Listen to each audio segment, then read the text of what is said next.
નમસ્કાર ગુજરાતવાસીઓ। આગામી 24 થી 48 કલાક ગુજરાત માટે ખૂબ જ ગંભીર સાબિત થવાના છે। અરબી સમુદ્રમાંથી આવતી સિસ્ટમ દિશા બદલીને ગુજરાત તરફ વધી રહી છે અને એક નહીં પણ ત્રણ તોફાની સિસ્ટમ એક સાથે સક્રિય થઈ ગઈ છે, જેના કારણે ઘણા જિલ્લાઓમાં ભારે પવન અને ધોધમાર વરસાદ શરૂ થઈ ગયો છે। ખાસ કરીને સૌરાષ્ટ્ર, કચ્છ અને દક્ષિણ ગુજરાત માટે મોટું એલર્ટ જાહેર કરવામાં આવ્યું છે। તો મિત્રો, આ વિડિયો અંત સુધી જરૂર જુઓ, કારણ કે આગામી થોડા કલાકો ખૂબ જ મહત્વના છે। 2 દિવસ માટે ગુજરાતમાં ધોધમાર વરસાદને લઈને મોટી આગાહી કરવામાં આવી રહી છે। ગુજરાતના અનેક જિલ્લાઓમાં ભર ઉનાળા દરમિયાન માવઠાના સંકટને લઈને મોટું એલર્ટ જાહેર કરવામાં આવ્યું છે। અરબી સમુદ્રના દરિયામાંથી મિત્રો સિસ્ટમ હવે મોટો વળાંક લઈને દિશાઓ બદલીને ગુજરાતના વિસ્તારો તરફ ગતિઓ કરતે જોવા મળી રહી છે। સાથે મિત્રો, ગુજરાતના સંપૂર્ણ ક્ષેત્રની અંદર ઓચિંતાના પલટાવ સાથે સક્રિય બનતી 3 નવી મજબૂત સિસ્ટમની તોફાની અસરોને લઈને હાલ ગુજરાત રાજ્યની અંદર અનેક જિલ્લામાં તોફાની પવનની તીવ્રતા સાથે ભારે વરસાદ વરસી રહ્યો છે। આગામી દિવસો માટે પણ ગુજરાતના સૌરાષ્ટ્ર, ઉત્તર ગુજરાત, મધ્ય ગુજરાત, દક્ષિણ ગુજરાત અને ખાસ સૌરાષ્ટ્રના વિસ્તારની સાથે કચ્છના ક્ષેત્રની અંદર તોફાની પવનોની સાથે માવઠું ભૂક્કા બોલાવતું જોવા મળવાનું છે। જી હા દર્શક મિત્રો, ગુજરાતના અનેક જિલ્લાઓની અંદર હાલ 30 થી 40 કિલોમીટર પ્રતિ કલાકની ઝડપે તોફાની પવનોની તીવ્રતાની વચ્ચે હવે પછી વાવાઝોડું ગુજરાતમાં ટકરાતું હોય તેમ અનેક જિલ્લામાં આંધી તોફાનની સાથે હવે સિસ્ટમનો ભયંકર ખતરો ગુજરાત ઉપર વધતો જોવા મળી રહ્યો છે, જેમાં ખાસ કરીને સૌરાષ્ટ્રના તમામ દરિયાઈ કાંઠાના વિસ્તારોમાં દક્ષિણ ગુજરાત ક્ષેત્રથી લઈને કચ્છના વિસ્તારની અંદર આવનારી 3 કલાક અતિ ભયંકર સાબિત થવાને લઈને હાઇલાઇટ ગુજરાત માટે દર્શાવવામાં આવી રહ્યું છે। સાથે ખેડૂતો પોતાના તૈયાર પાકને મોટું નુકસાન થવાનું છે, તો ખેડૂતો સાવચેત રહેજો। હાલ મિત્રો, આ 3 સિસ્ટમોની જો માહિતી મેળવીએ તો ગુજરાતના દરિયાઈ કાંઠાના નજીકના ક્ષેત્રમાં સક્રિય બનતી નવી વેસ્ટર્ન ડિસ્ટર્બન્સની અસરોને લઈને હવે ગુજરાત ઉપર વધી રહેલી અસરો જોવા મળે છે। આ ઉપરાંત રાજસ્થાન જોધપુરના ક્ષેત્રથી લઈને પાકિસ્તાનના વિસ્તારની અંદર સાયક્લોનિક સિસ્ટમનું તીવ્ર દબાણ સક્રિય બનીને ઉત્તર ભારતના વિસ્તારોમાંથી બીજા નંબરની સિસ્ટમ ઉપર મિત્રો નજર કરીએ તો ગુજરાતના વિસ્તારોની અંદર આ વરસાદી સિસ્ટમ દિશાઓ બદલીને તોફાની અસરો દર્શાવી રહી છે। બંગાળની ખાડીના ક્ષેત્રથી અરબી સમુદ્રના વિસ્તારમાં લાંબા સમયના વિરામ લીધા બાદ અત્યારે નવું તોફાની એક હળવું વાવાઝોડું દબાણ સક્રિય બનાવતું જોવા મળી રહ્યું છે।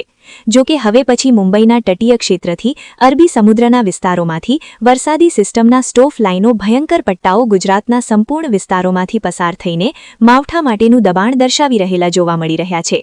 આમ એક સાથે 3 સિસ્ટમોની તોફાની અસરને લઈને આંધી તૂફાન વંટોળની જેમ ગુજરાતમાં ભયંકર પવન ફૂંકાવાની સાથે અનેક જિલ્લાની અંદર રીતસરનું માવઠું છોતરા કાઢતું હોય તેવા દ્રશ્યો સામે આવી રહ્યા છે।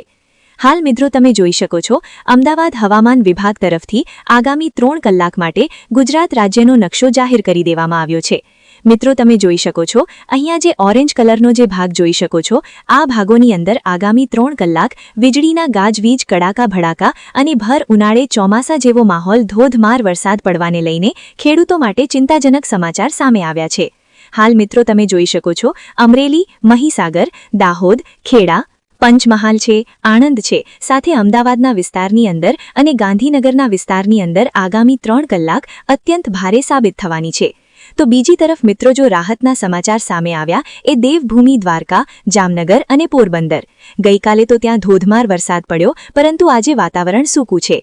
તો બીજી તરફ હાલ દક્ષિણ ગુજરાતના જિલ્લાઓની અંદર સુરત, તાપી, નવસારી, દમણ, દાદાનગર હવેલી અને વલસાડમાં આજે વાતાવરણ સૂકું છે।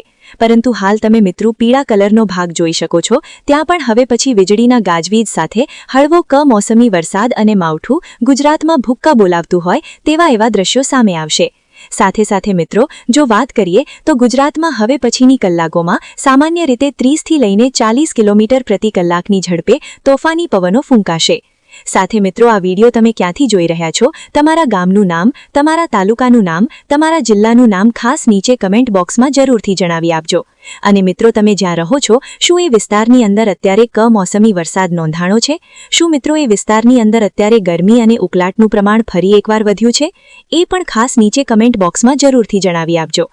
અને મિત્રો હાલ તમે જોઈ શકો છો હવે આપણે સેટેલાઇટ વ્યૂના મદદથી જાણીશું કે જે ઉત્તર ભારતના વિસ્તારોની અંદર સક્રિય બનતું તો સૌથી મોટું વેસ્ટર્ન ડિસ્ટર્બન્સ સંપૂર્ણ ભારતના ક્ષેત્રની અંદર તોફાની પવનની તીવ્રતા સાથે હવે પછી ગુજરાતમાં કરા પડવાના સમાચાર સામે આવ્યા.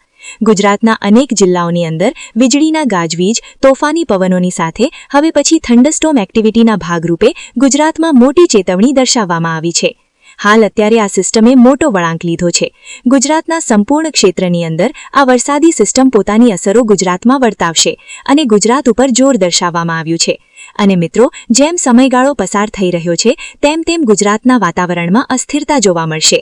સૌરાષ્ટ્રના દરિયાઈ કાંઠે ઓખાના બંદરથી લઈને ભાટિયાના ક્ષેત્રની અંદર અનેક વિસ્તારની અંદર હવે પછી જામનગરના વિસ્તારોની અંદર માવઠાની ભયંકર અસરો વધતી જોવા મળી છે. ભાણવડના વિસ્તારની સાથે પોરબંદરના દરિયાકાંઠાના જિલ્લાના વિસ્તાર છે, ઉપલેટ જેતપુરના વિસ્તાર છે, જૂનાગઢના વિસ્તારોની અંદર પણ હવે પછી આગામી કલાકોમાં માવઠું ગુજરાતમાં તબાહી મચાવતું જોવા મળવાનું છે. એ ઉપરાંત તમે જોઈ શકો છો ઉત્તર ગુજરાતના ભાગોની સાથે સાથે હવે સૌરાષ્ટ્રના દરિયાઈના ભાગોમાં પણ વાતાવરણમાં આભ ફાટ્યું હોય તેવા દ્રશ્યો સામે આવશે. વીજળીના ચમકારા કડાકા ભડાકા સાથે વેરાવળના ક્ષેત્રથી લઈને રાજુલાના વિસ્તારમાં તમે લાઈવ સેટેલાઇટ વ્યૂના મદદથી જોઈ શકો છો. ઉનાના વિસ્તારની સાથે પાલીતાણા, આસ્તિક કુંડલા, અમરેલીના વિસ્તારની સાથે ભાવનગર, ખરસલિયા આ સાથે હવે પછી તળાજાના વિસ્તારની અંદર હળવો અકમોસમી વરસાદ જોવા મળશે. માવઠાનું જોર ગુજરાતમાં વધતું હોય તેવા દ્રશ્યો સામે આવશે. અને હાલ વેરાવળના વિસ્તારથી લઈને ગુજરાતમાં ગાજવીજ સાથે વીજળીના ચમકારા કડાકા ભડાકા થંડરસ્ટોર્મ એક્ટિવિટીના ભાગરૂપે ગુજરાતમાં જાણે મેઘરાજા મન મૂકીને વરસવાના હોય તેવા દ્રશ્યો સામે આવશે. ઉત્તર સૌરાષ્ટ્રના વિસ્તારોથી લઈને ચોટીલા છે આ સાથે મિત્રો ગુજરાતના ઉત્તર ગુજરાતના વાતાવરણમાં માવઠાની અસરો હવે દિવસેને દિવસે વધતી હોય તેવા દ્રશ્યો સામે આવશે. અને મિત્રો અંબાલાલ પટેલે તો વર્ષ 2026ના ચોમાસાની પણ આગાહી વ્યક્ત કરી છે. એ પહેલા મિત્રો જે અત્યારે વરસાદી સિસ્ટમ સક્રિય બની છે ગુજરાતમાં આ એપ્રિલ મહિનાના બીજા અઠવાડિયામાં પણ વરસાદનો નવો રાઉન્ડ શરૂ થતો હોય તેવા દ્રશ્યો સામે આવશે. નવી વરસાદી સિસ્ટમોની અસરો પછી દક્ષિણ ગુજરાતના સંપૂર્ણ વાતાવરણને અસર તરફ પહોંચાશે. મિત્રો આપણે રેન અને થંડર વિશે વાત કરીશું તો અત્યારે આગામી કલાકો માટે ગુજરાતના કોઈ પણ ભાગમાં વરસાદની શક્યતા નથી. પરંતુ આજે સાંજે અને રાત્રિના સમયગાળા દરમિયાન સૌરાષ્ટ્રના દરિયાઈ કાંઠાના ભાગોમાં જેમાં તળાજા છે મહુવાના ગ્રામીણ પંથકોની અંદર જાણે મેઘરાજા મન મૂકીને વરસતા હોય તેવા દ્રશ્યો સામે આવશે. અને મિત્રો જેમ સમયગાળો પસાર થતો જશે તેમ હવે સૌરાષ્ટ્રની સાથે મિત્રો ઉત્તર ગુજરાતમાં જેમાં વડોદરાના વિસ્તારની સાથે સાથે દાહોદના વિસ્તારોની અંદર વીજળીના ગાજવીજ થંડરસ્ટોર્મ એક્ટિવિટીના ભાગરૂપે ફરી એકવાર મેઘટંડ શરૂ થવા જઈ રહ્યું હોય. ઉત્તર ભારતના વિસ્તારોથી લઈને મિત્રો પૂર્વીય ભારતના વિસ્તારોમાં પણ કમોસમી વરસાદ અને માવઠાનું સંકટ ટોળાતું જોવા મળ્યું છે. કોઈક ભાગમાં મિત્રો તો અહીંયા તમે લાઈવ જોઈ શકો છો આ વરસાદી સિસ્ટમ વેસ્ટર્ન ડિસ્ટર્બન્સ વાળી જો પોતાની દિશા ફંટાવશે તો ગુજરાતના દરિયાઈ કાંઠાના ભાગોમાં તો ઓછી અસર જોવા મળશે, પરંતુ ઉત્તર ગુજરાત આ સાથે દક્ષિણ ગુજરાતના ભાગોમાં હળવો કમોસમી વરસાદ અને માવઠું જોવા મળશે. અને બીજી તરફ હિન્દ મહાસાગરના ઊંડાણવાળા દરિયાની અંદર નવી લો વરસાદી સિસ્ટમ અથવા તો આ વરસાદી સિસ્ટમ યુ ટર્ન મારશે અને ઉત્તર દિશા તરફ આગળ વધશે. જ્યારે બંગાળની ખાડીના આ ખૂબ જ ઊંડાણવાળા વિસ્તારની અંદર સાયક્લોનિક સર્ક્યુલેશનવાળું નવું માળખું બનતું જોવા મળ્યું છે. મિત્રો જો આ વરસાદી સિસ્ટમ પણ પોતાની દિશા ફંટાવશે તો દક્ષિણ ભારતના વિસ્તારોમાં બેંગલુરુના વિસ્તારમાં સાથે શ્રીલંકાના વિસ્તારમાં પણ હળવો કમોસમી વરસાદ અને માવઠાનું જોર વધતું જોવા મળવાનું છે. અને હાલ તમે જોઈ શકો છો જેમ સમયગાળો પસાર થતો જશે તેમ ગુજરાતના વાતાવરણમાં કમોસમી વરસાદ માવઠાનું સંકટ ટોળાતું જોવા મળવાનું છે.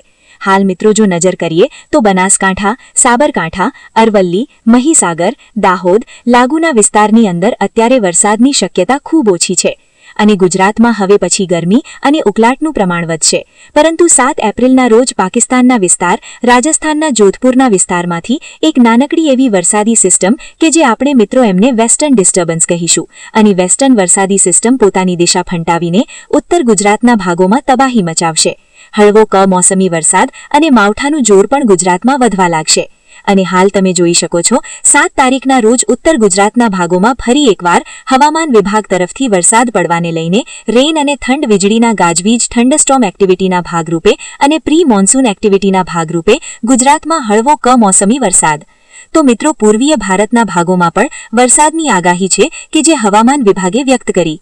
મિત્રો, અરબ સાગરનો દરિયો અને બંગાળની ખાડીમાં નાનકડી નવી વરસાદી સિસ્ટમો સક્રિય બનતા જોવા મળી રહી છે અને જેમ સમયગાળો પસાર થતો જશે તેમ વાતાવરણમાં ગુજરાતના ઉત્તર ગુજરાત,